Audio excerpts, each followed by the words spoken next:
No caso da anestesia histérica, os reflexos sensoriais ficam geralmente diminuídos, como, por exemplo, o reflexo conjuntival, o do espirro e o faringiano.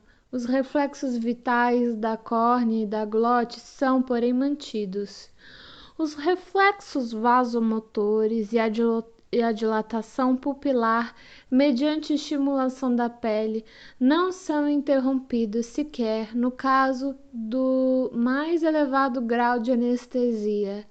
A anestesia histérica é sempre um sintoma a ser pesquisado pelo médico, de vez que, na maior parte dos casos, mesmo quando tem grande e ampla extensão e grande gravidade, geralmente escapa totalmente à percepção do paciente. Em contraste com a anestesia orgânica, deve-se enfatizar que os distúrbios histéricos da sensibilidade, a rigor, não prejudicam os pacientes em nenhuma atividade motora. As áreas da pele que estão histericamente anestesiadas caracterizam-se com frequência por anemia local e não sangram quando picadas. Isso é uma complicação, não constituindo, porém, condição necessária da anestesia. É possível separar artificialmente os dois fenômenos um do outro. Frequentemente existe uma relação recíproca entre a anestesia e as zonas esterógenas, como se toda a sensibilidade de uma parte relativamente grande do corpo estivesse comprimida numa única zona. Os distúrbios da sensibilidade são sintomas nos quais é possível basear um diagnóstico de histeria, mesmo nas suas formas mais rudimentares. Na Idade Média, a descoberta de áreas anestesiadas e não hemorrágicas, stigmata diaboli, era considerada prova de feitiçaria. Quarto subtópico: distúrbios da atividade sensorial. Estes podem afetar todos os órgãos do sentido e podem aparecer simultaneamente com ou independentemente de modificações na sensibilidade da pele. O distúrbio histérico da visão consiste em amaurose ou ambliopia unilaterais ou ambliopia bilateral, mas nunca em hemianopsia. Seus sintomas são o fundo de olho normal ou ao exame, ausência do reflexo conjuntival, reflexo corneano diminuído, estreitamento concêntrico do campo visual, redução da percepção luminosa e acromatopsia. No caso do último sintoma citado, a sensibilidade ao roxo é a primeira a ser perdida, e a sensibilidade ao vermelho ou ao azul é a que persiste por mais tempo. Os fenômenos não se coadunam com nenhuma das teorias do daltonismo. As diferentes sensibilidades às cores comportam-se independentemente umas das outras. São frequentes os distúrbios da acomodação, assim como as falsas conclusões deles resultantes. Os objetos que se aproximam do olho e que dele se afastam são vistos em tamanhos diferentes e duplicados ou multiplicados. Diplopia monocular com macropsia ou micropsia. A surdez histérica raramente é bilateral, é com muita frequência mais ou menos completa, combinada com anestesia do pavilhão da orelha, do canal auditivo e até mesmo da membrana do tímpano. Quando existe distúrbio histérico do paladar e também do olfato, via de regra, é possível encontrar anestesia das regiões da pele e da membrana mucosa pertencentes aos órgãos desse sentido. São frequentes em pacientes histéricos e parestesia e a hiperestesia dos órgãos inferiores dos sentidos. Às vezes há uma extraordinária exacerbação da atividade sensória, especialmente do olfato e da audição.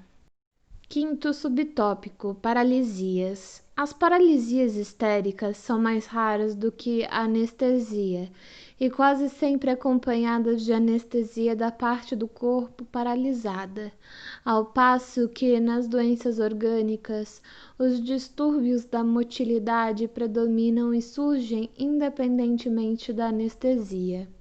As paralisias histéricas não levam em conta a estrutura anatômica do sistema nervoso, a qual, conforme se sabe, evidencia-se da maneira mais inequívoca na distribuição das paralisias orgânicas.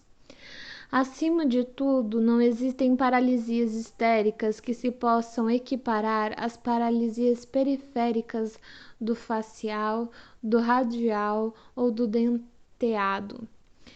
Isso é, que abranjam grupos de músculos ou de músculos e pele agrupados segundo a inervação anatômica comum. As paralisias histéricas são só compatíveis às paralisias corticais, porém se distinguem destas por múltiplos aspectos. Assim, existe a hemiplegia histérica, na qual, entretanto, são atingidos somente o braço e a perna do mesmo lado. Não existe paralisia facial histérica. Quando muito além da paralisia dos membros, pode haver uma contratura dos músculos faciais e da língua, situada às vezes do lado da paralisia e às vezes no lado oposto, e manifestada, entre outras coisas, por um excessivo desvio da língua.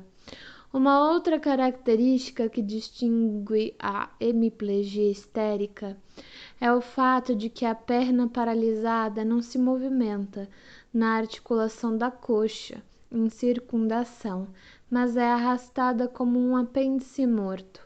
A hemiplegia histérica sempre está ligada a uma hemianestesia, que, em geral, é de intensidade comparativamente grave. Além disso, na histeria, encontramos paralisia de um braço ou de uma perna, independentemente, ou de ambas as pernas, paraplegia. Nesse último caso, a paralisia do intestino e da bexiga pode acompanhar a anestesia das pernas e, por conseguinte, o quadro clínico pode vir a se assemelhar de perto a uma paraplegia medular. E mais, a paralisia, em vez de se estender a um membro em todas as suas partes, pode afetar o segmento do mesmo, mão, ombro, cotovelo, etc. Com relação a isso, não há preferência para a parte distal, ao passo que é característico de uma paralisia orgânica ser esta sempre mais marcada na posição distal de um membro do que nas partes próximas. No caso da paralisia parcial de um membro, a anestesia geralmente obedece aos mesmos limites que a paralisia e é circunscrita por linhas que fazem ângulos retos com o eixo longitudinal do membro. Na paralisia histérica das pernas, o triângulo da pele situado entre os músculos glúteos, correspondente ao nervo sacro, não é afetado pela anestesia. Em todas essas paralisias estão ausentes os fenômenos da degeneração descendente. Por mais que durem as paralisias, muitas vezes há uma intensa flacidez muscular e o comportamento dos reflexos é inconstante. Por outro lado, os membros paralisados podem atrofiar-se e realmente sucumbem a uma atrofia que se desenvolve muito rapidamente. Logo atinge uma parada e não se faz acompanhar por nenhuma alteração na excitabilidade elétrica.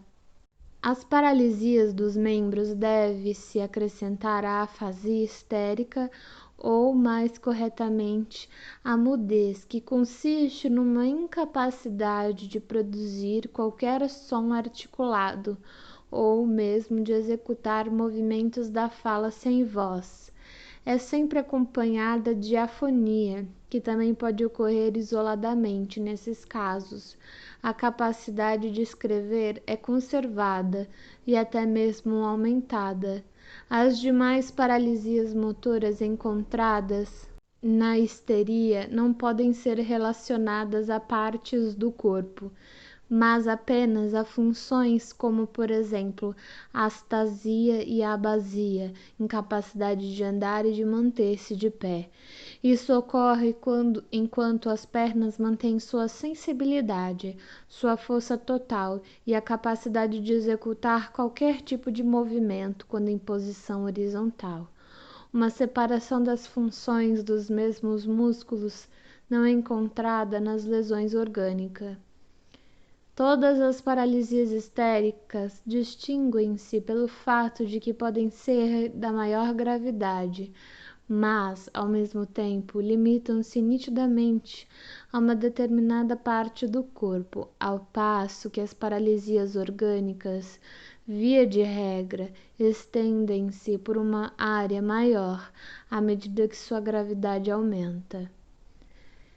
Sexto subtópico: contraturas. Nas formas mais graves de histeria, há uma tendência geral no sentido de o aparelho reagir a pequenos estímulos através de contratura, diathèse de contracture. Para isso, pode ser suficiente a simples aplicação de uma faixa de Smarsh. As contraturas dessa espécie também ocorrem com frequência em casos graves e nos músculos mais variados.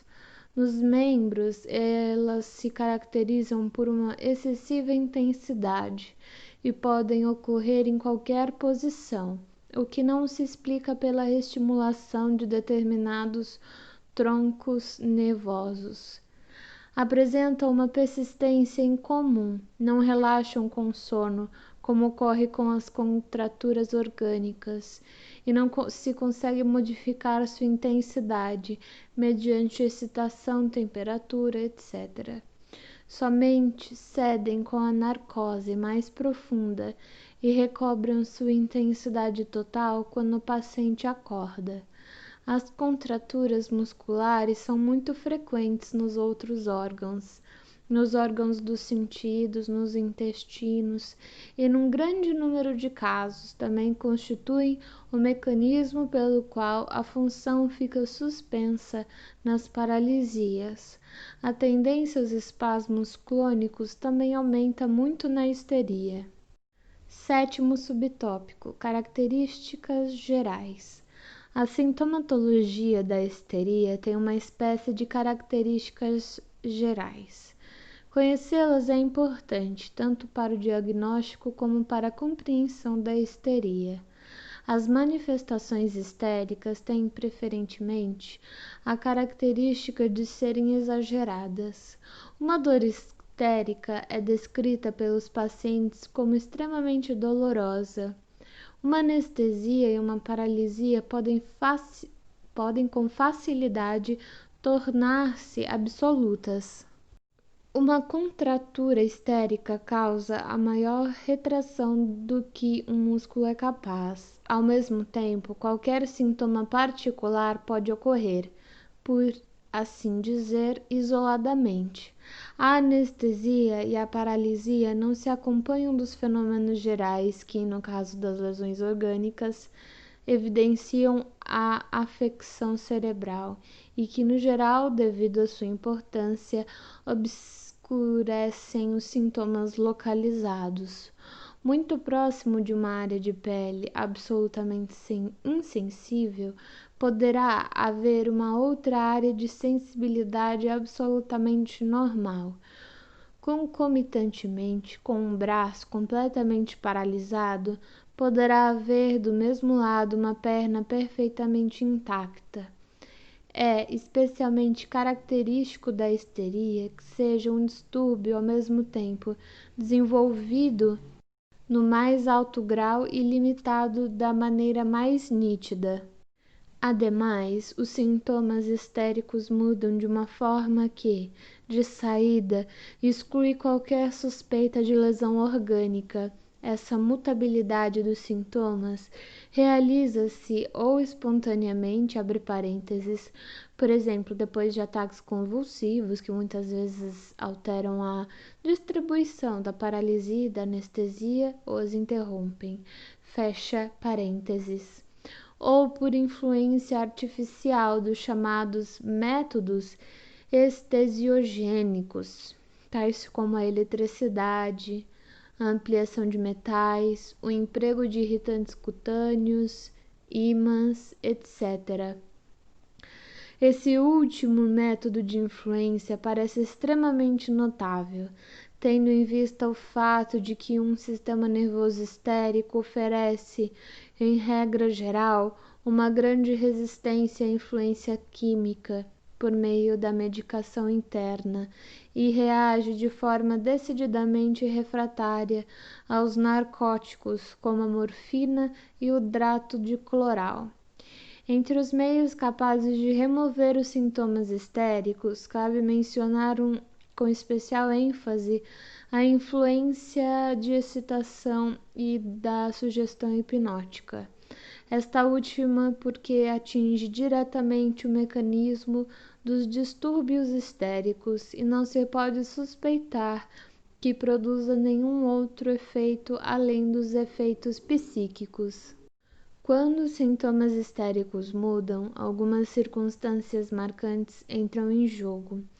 Pelo uso de métodos estesiogênicos, é possível transferir uma anestesia, uma paralisia, uma contratura, um tremor, etc., para a área simétrica da outra parte do corpo, entre parênteses e aspas, transfere, enquanto a área originalmente afetada se normaliza. Desse modo, a histeria fornece provas da relação simétrica, havendo, ademais, indícios de que tal relação desempenha um papel também nos estados fisiológicos, tal como, em geral, as neuroses não criam nada de novo, mas simplesmente desenvolvem e exageram as relações fisiológicas. Uma outra característica muito importante dos distúrbios histéricos é que estes, de modo algum, representam uma cópia das condições anatômicas do sistema nervoso. Pode-se dizer que a histeria é tão ignorante da ciência da estrutura do sistema nervoso como nós o somos antes de tê-la aprendido. Os sintomas de afecção orgânica, como se sabe, refletem a anatomia do órgão central e são as fontes mais fidedignas de nosso conhecimento a respeito dele. Por essa razão, temos de descartar a ideia de que na origem da histeria esteja situada alguma possível doença orgânica, e não devemos apelar para as influências vasomotoras, espasmos vasculares, como causa dos distúrbios histéricos. Um espasmo vascular é, em essência, uma modificação orgânica, cujo efeito é determinado pelas condições anatômicas, diferente da embolia, por exemplo, somente pelo fato de que não produz nenhuma alteração permanente.